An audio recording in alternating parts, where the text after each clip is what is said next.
You know, I used to teach a leadership course at Quantico I to didn't know that. grade 14 supervisors, and I used to ask them to write down the 4 or 5 things about the 5 best leaders they ever worked for. And they would come in basically responsibility, trust, decisiveness, what else? Integrity. And they would generally come in with those areas. And then I'd ask them to write down the 5 things about the worst leaders they ever worked for. And FBI, you work for a myriad of different leaders. And basically it came down to integrity, trust. Did they lie? One guy said if his lips were moving, he was lying. And responsibility. And so this is kind of the core on these. I don't know how I rate myself. Okay, if I were to say on the right thing, just knowing, doing, saying the right thing, is that something that was, are there times in which you just avoided that because it was too hard? Sometimes I move people rather than write them up because it's too damn much trouble in the government. But most of the time I did it. If you were to give yourself a number 1 to 5, what we're trying to isolate here, when we talked about John McKay earlier, he got really involved in this because when they were firing the U.S. attorneys and people inside the Justice Department were talking about it, the dialogue was, we got to be careful how the press plays this. Congress is going to react to this. We've got to be sure we cover our tracks. To what extent are your decisions based on those kinds of considerations? How it plays in the press, how it plays with the workforce, how Congress is going to react, or is this the right thing? In terms of your decisions, if you were to rate yourself 1 to 5. 3. 3? Yeah. Sometimes you do things. I used to ask my staff how would that look on the front page of the Washington Post? And I'd always get, oh shit. But anyway, I'd say 3 on. But the corollary is that when you'd identified the right thing, on a scale of 1 to 5, rate yourself on the extent to which you acted on it or you pulled your punches. Generally, I would always do it, the right thing. Sometimes I didn't. I wasn't aware of it, but I made life and death decisions on agents in hostile situations. And I lost a police officer in Utah in a shootout. And I pushed it with the governor of the state, with Buck Revelle, and we lost a police officer, and I was responsible for that. But these people, we've been in a hostage situation for 13 days, and it was cold, and anyway. Looking back at both the plan and the NCIX thing, the stuff we talked about, can you think of an example of moral courage that you feel good about? That you actually did something that... I think getting through the China-Russia economic espionage report was... I pushed that really hard, and there was some resistance to that, to say the least. And it took its toll. Usually when you do that... No, I paid some dues on it. That's all right. How about the issue of commitment? That's the I'd kind say of people... 5. A lot of people hit and run. They change their minds. They announce policy and turn it around. I'm big on that. Persistence. Yeah. Oh yeah. I just sometimes I've been persistent in the wrong thing, but I'm a worthy opponent. One of the raps we hear about people that are looking at the leadership void is that leaders say things but they don't follow through. Yeah. No, but people generally knew where I was coming from because I said it every time a staff meeting or whatever. How about accountability? Were you really accountable? Were you really, if something went wrong, did you want to find out what went wrong, who did it, and fix it? It depends on what it was, but I felt accountable and I took responsibility, even sometimes when I knew it wasn't my error. But that's if you're in the front chair, you're by God responsible. And if you have confidence in your subordinates, they're there because you have faith in them. And sometimes things didn't go well. And what does accountability mean to you? Does it mean whack the person who made a mistake? How would you define accountability? It just goes to being responsible for what happens. But make sure that you drive what's going to happen. If you don't drive it, then shame on you. I mean, I've seen leaders that basically, when there's a hard decision, go take a powder and take a smoke. And mostly go take a smoke or go home. Or they have somebody else. So they can blame the subordinate, and that just drives me wild. in that Band of Brothers flick, the thing that's identified as most significant, when he said, "I'll brief the men myself." The easiest thing would have been to have his spec ass go in there and say, "Here's the deal," Right. and that was one of those moments. How about the notion of trust? Talk about what you mentioned a lot, but just talk a little bit about how important trust has been to you. That not only that you trust people, but that you've engendered a culture of trust in your organization. Through staff meetings and morning meetings and working with superiors, subordinates, and peers, if you always speak the truth and you're very clear on where you stand, even if they have great differences of opinion with you, they basically respect what you're saying and will deal with it. And I've always found and that's hard to do sometimes. Sometimes it's easy to cop out and say, okay, go do that. And you know it's bullshit. But sometimes you do it. But I would say I'm big on trust. And if I don't have trust in somebody, I get rid of them. And that's probably the reason after I leave, some of the people I've gotten rid of do well. Not true. That's all true. They have a different environment. But you know what trusting is used from this perspective too is that the workforce will do a lot if they trust you. They will go that extra yard, and as soon as that trust starts cracking, you see the cynicism come back. That's one of the things I hear in my classes. I think I mentioned earlier about the whole problem with General Petraeus is that you can explain what he did or didn't do, but there's an awful lot of people that trusted him to be there and always do the right thing and be their moral paragon. And with the betrayal of that trust has really, really hurt an awful lot of people. It's hard to be a leader if you have betrayed their trust. Yeah. But how do you example that? President Clinton? Yeah, well, he was elected by millions of votes. He was, I don't know. I just think trust is a personal thing, and people know if you work with them all the time, even if it's a distance, they know if your heart's in the right place. But when we talk about the leadership, if they think you're a fraud or trying to get to the next step, that's it. They'll blow you off. That's it. And when we talk about the leadership void, the first thing people say is, "I don't trust them. They got an angle. There's something going on themselves." So it's just a trust issue, and that's one of the biggest restraints that causes. To me, the epitome of leadership is that I will follow you to hell and back because I trust you. And you told me that many times about Janet Reno. You said, "I will do whatever she wants because I trust her." Yeah, I do.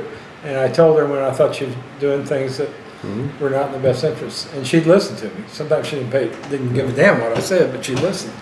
But I trusted her, and she trusted me. And so that trust, I had trust with Louis Freeh.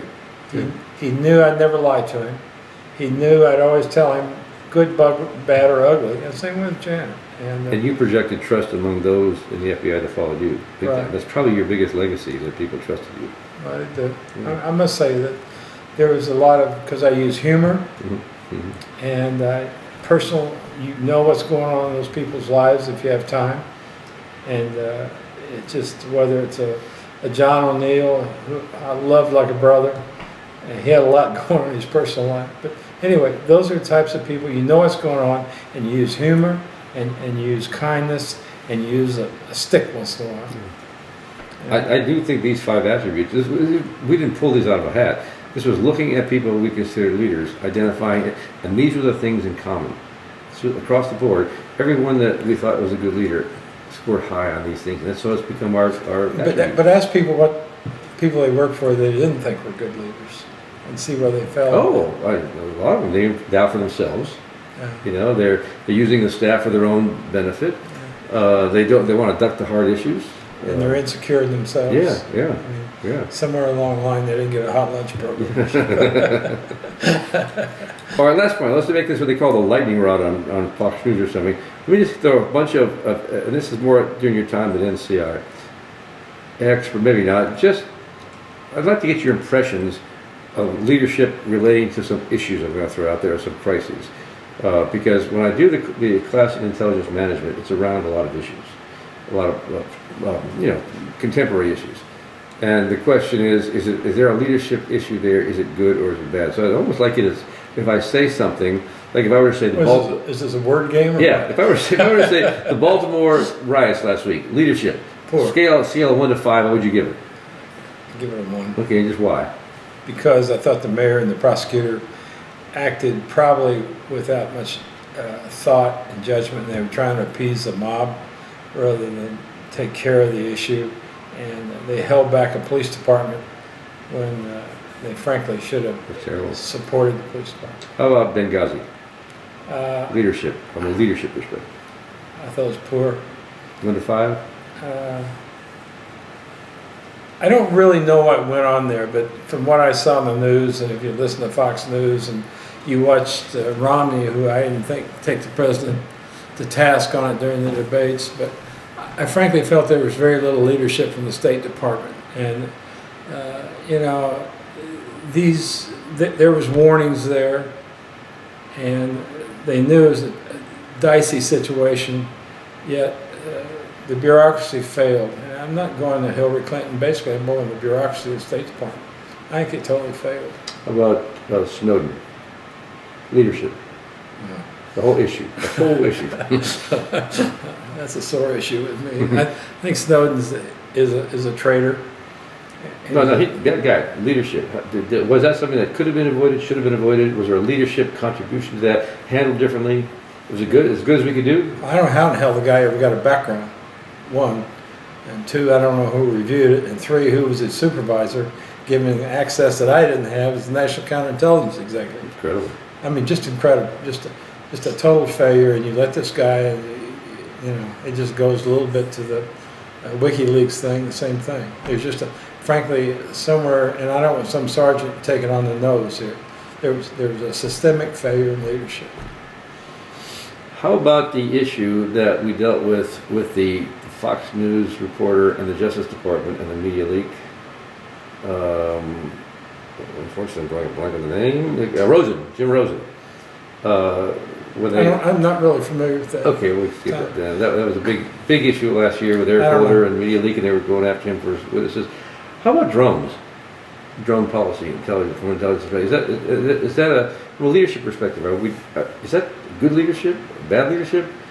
What do you? Well, it's just a new technology. It has not matured yet. And but how about using drones as a weapon of war in which we're killing folks? It works. So from a leadership perspective, no problem.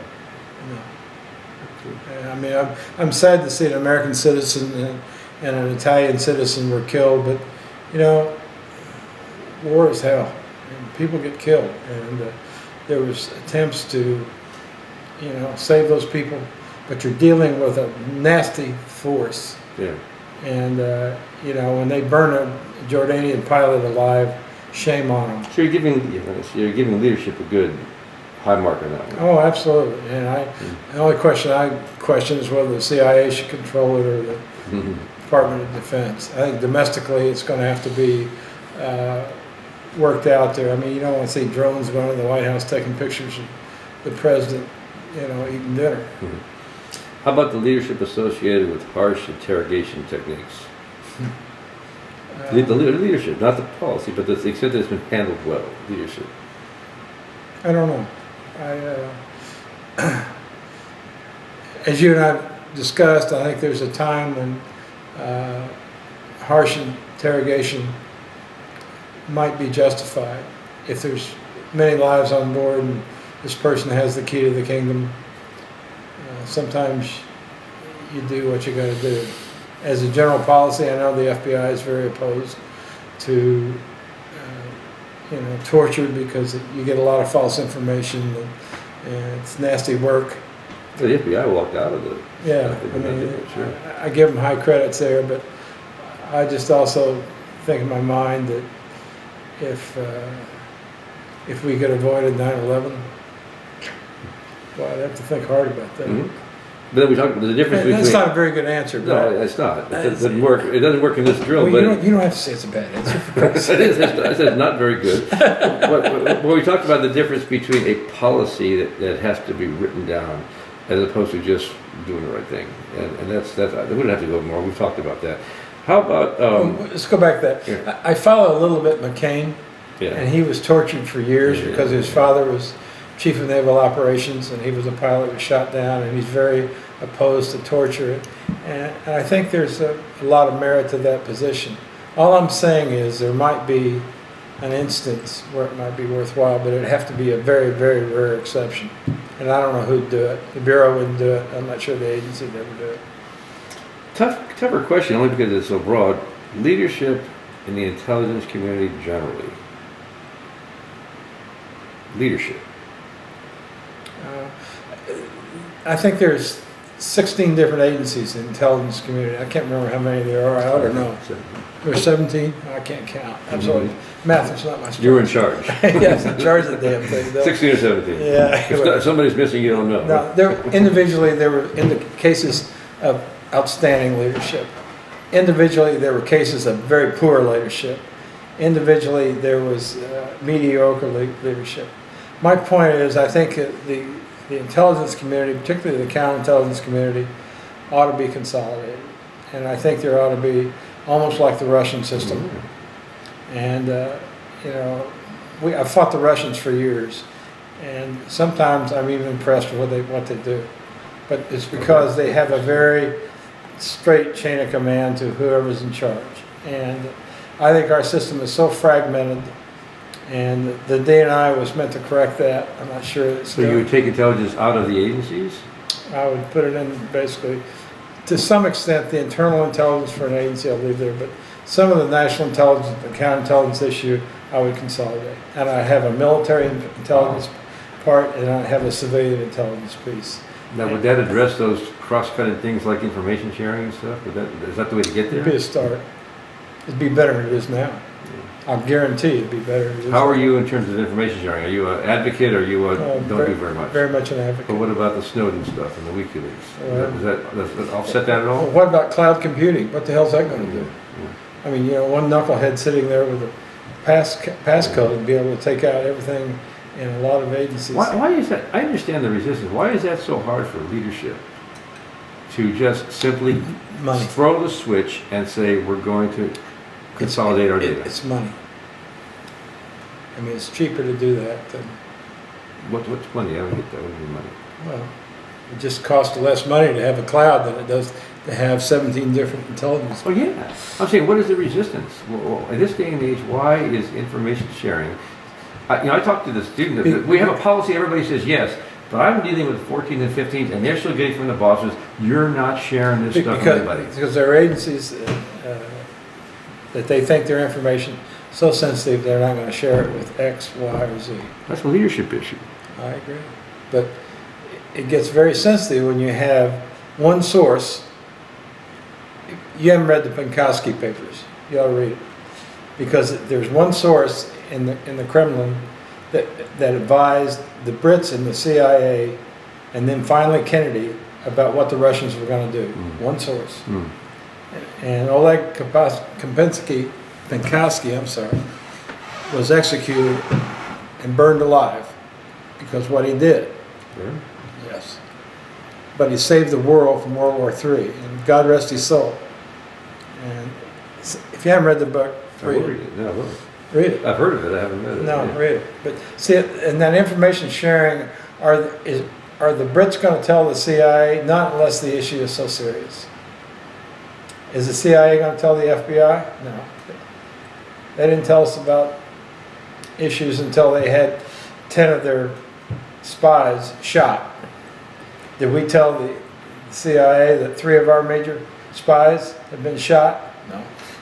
Let's hang it for a second, because I was going to end this, but let's go. This has been 10 years of my life too, information sharing.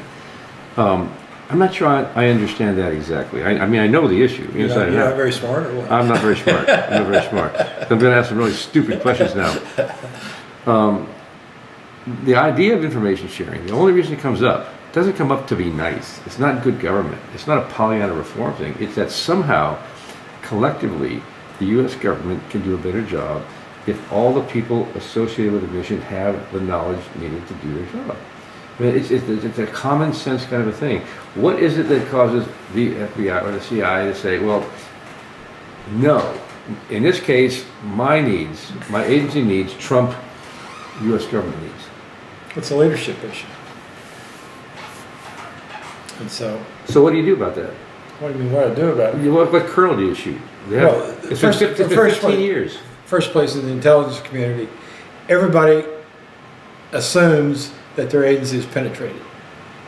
Do you agree with that? Have you heard that before? Yeah, sure. I mean, need to know, Yeah, that type of thing. right. And that goes forward, and it goes particularly when you get into outside agencies like Commerce or whatever, State Department. They don't take polygraphs, so there's a lot of issues there. Huh? I should have worked there. You said that, I did. They could use your help, though, I'll tell you that. But anyway, it's just that sharing thing, and if we develop it, we build it, we bring it forward, damn if I'm going to give it to somebody across the river. Well, there you go. There you go. That has been my beef for 10 years. The leadership issue, you disagree with me or not, then it comes down to motivation. There is a motivation in the agencies. There still is. All of the things that cause people to get rewarded are rewarded by keeping the information in. Couldn't leadership flip the motivation by beginning to give agencies budgets and people promotions and awards based on information shared that led to something? Isn't that an easy fix? No, there's 17 different agencies, and it's not an easy fix at all. And I tell you, I saw it in the Aldrich James case. I saw it where the agency was not giving the FBI stuff.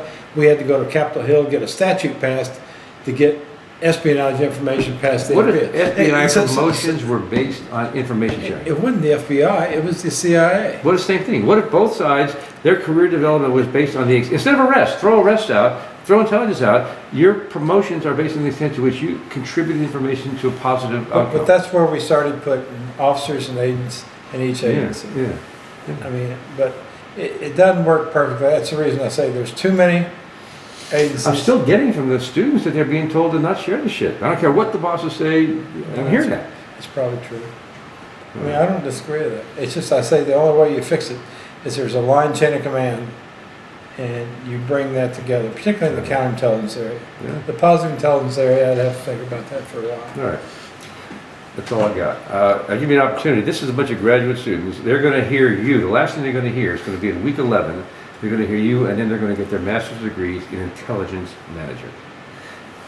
Say something to them. You're in a very interesting field. It's a very difficult job, and it's probably the best time of your life. So enjoy it, and go out and do the right thing, and basically have trust in your colleagues. And furthermore, God bless. Would you be willing, because oftentimes they have questions, if they send some email questions to me and I forward them on to you, would you be willing to answer a few questions? Sure. To make them feel like you can. If I said anything there is politically incorrect, I was trying to think what I said there. You probably said a few things. You probably said a few things, but we'll take care of that. Get along in there. Yeah, All right. I hope that was helpful. Thank you, Mr. Bryant. Appreciate it. Good time. Huh? Bye. It was a good time. Great.